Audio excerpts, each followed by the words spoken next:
According to the traffic police, at least 4 people perish on the Kampala-Entebbe highway weekly, and most of the accidents have been blamed on human error or reckless driving. A report by the Ministry of Works indicates that 3,500 deaths and over 10,420 serious injuries were recorded in traffic accidents in 2017. Indiscipline, especially among drivers of government vehicles, has been cited as one of the leading causes of accidents and lawlessness on the road. It's common in Kampala to cars drive on wrong lanes and on shoulders, especially during rush hours. State Minister for Transport Aggrey Bagiire has directed traffic police officers to end such impunity.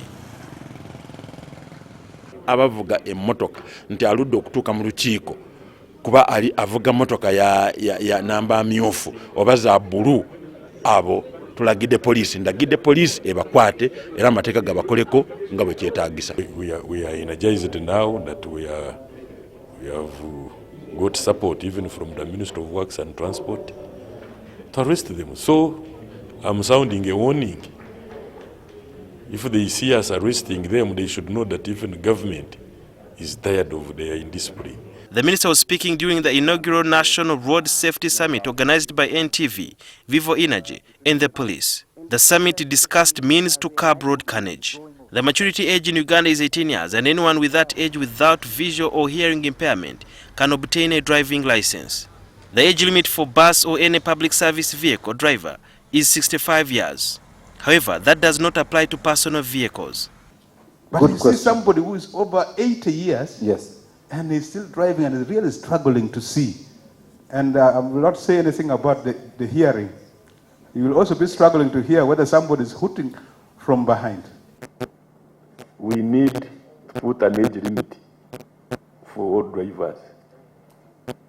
Because we are at 80.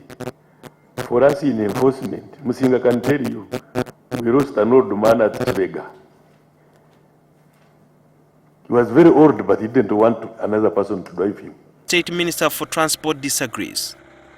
If you have, if you're 80 years and your hearing system is still up and running, then why are you not allowed to drive?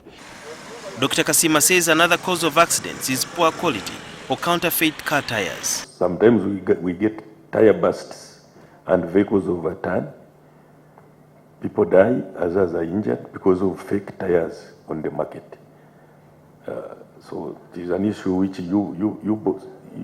UNBS should take seriously. Action of Fika Salama reduced road carnage on the major highways in Uganda. It has also been noted that some motorists tend to behave well, especially when they are approaching checkpoints that are manned by the traffic officers and other security personnel. And after leaving, they tend to resort to their errant behavior. Thus, some experts are calling on government to ensure that they address the issue of attitude, especially for the motorists. He also blamed road indiscipline on weak laws and non-deterrent fines. Some force us, give me a ticket, I go. Why are you wasting my time?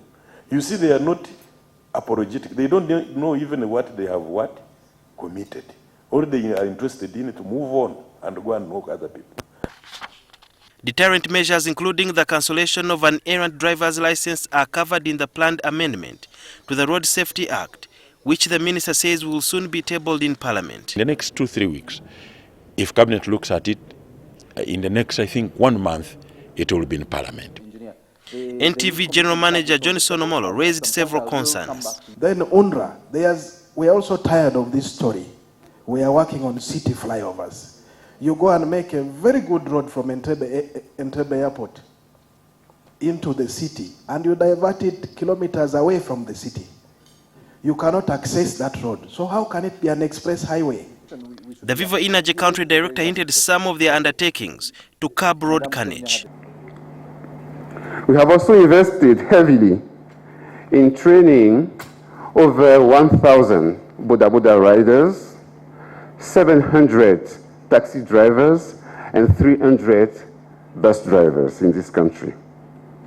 And we do this annually. Sudil Biarhanga, NTV.